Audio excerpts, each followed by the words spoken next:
Hey guys and gals, welcome to the video. This is a new series that I'm calling Tactical Tales in Tarkov. Provisional title, might keep it, might change it. Let me know what you think down in the comments below. So the idea behind these videos is that we go through some fights that I've had in Tarkov, some messy, some I'm quite proud of, and we talk through what was good and what was not so good about them. So why am I doing this? Well, with patch 11.7 the game changed. It got harder, a lot harder in my opinion. And you need to have eyes in the back of your head now.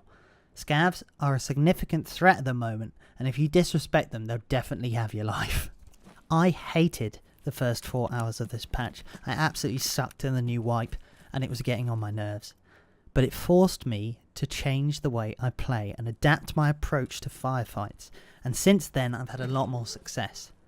I hope by going through these videos I can pass on some insight and hopefully improve my play as well as we talk through these together, and I'd love to hear your guys' ideas and any approaches that you come across that you find helpful, and we can all learn together and hopefully have a lot more fun. But most of all, I'm hoping that we can create something together that would have been really useful for someone like me 5, 10, 15, 20 hours earlier into playing the game, picking up new ideas, new strategies, and stopping me hitting these walls in my progress and getting frustrated. So before we get into the video proper, if you find this useful, you find it helpful, or you just like the video, give it a thumbs up down below, drop me a comment, let me know what you think, and please, if you enjoy the content and want to see more, click that subscribe button, massive help, and hope to see you in future videos. Let's jump into the first fight. So there are two people having a fight here, and I decided to join in. So for anyone paying particular attention earlier on, this is the guy that I tried to get a long range headshot on. I run into him again, and although I whiff most of the shots, I do manage to tag him with at least one bullet. He spawned adjacent to me on the customs office side of the map, and I'm going to get my excuses in quickly. This is my first game using the brand new Vapor Hunter introduced in 11.7. I'm quite terrible. As you can see, I'm hesitant to follow him through that choke point. I think it would be a quick return to the menu screen for me if I did, so I'm going to try and flank him. I'm keen to avoid any unnecessary noise here, i.e. by sprinting, as to avoid alerting him to my intentions. This is early game. It's early in the wipe, I'm a little bit behind the curve, but we don't have any access to extensive medical supplies at the moment. So we want to avoid getting shot at all costs. Fights and getting hit early game like this when you don't have these medical supplies usually result in death. Especially in 11.7 with players and now scavs, you're unable to brute force fights like you used to.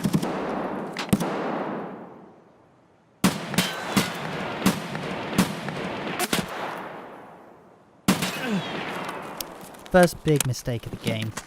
I hold that angle for way too long. I'm way too exposed, and I pay for it by losing my arm.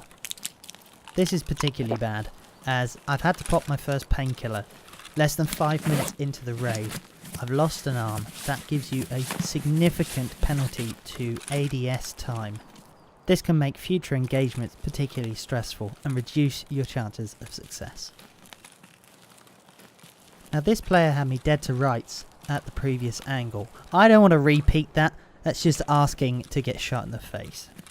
I want to try and outthink this player, I want to outsmart them. I want to come from an angle that they're not expecting, and maximise my chance of getting a clean headshot and ending the fight swiftly.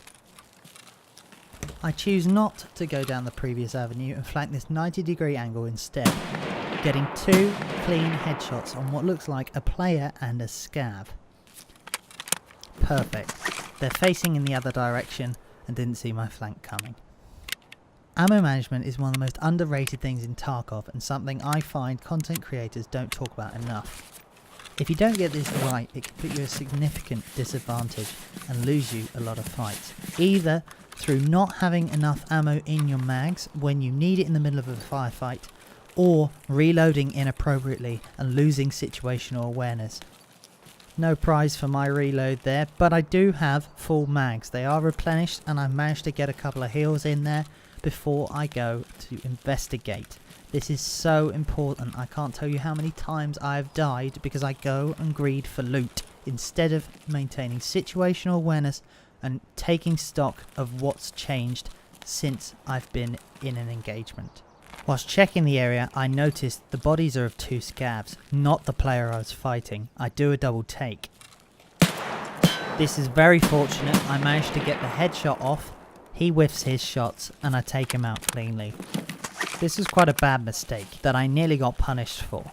I reacted well to it, which stopped me dying, but I shouldn't have been putting myself in this situation in the first place. Rookie mistake. I didn't check the corners and evaluate this thoroughly enough, and I missed this guy hiding in the shed that I checked.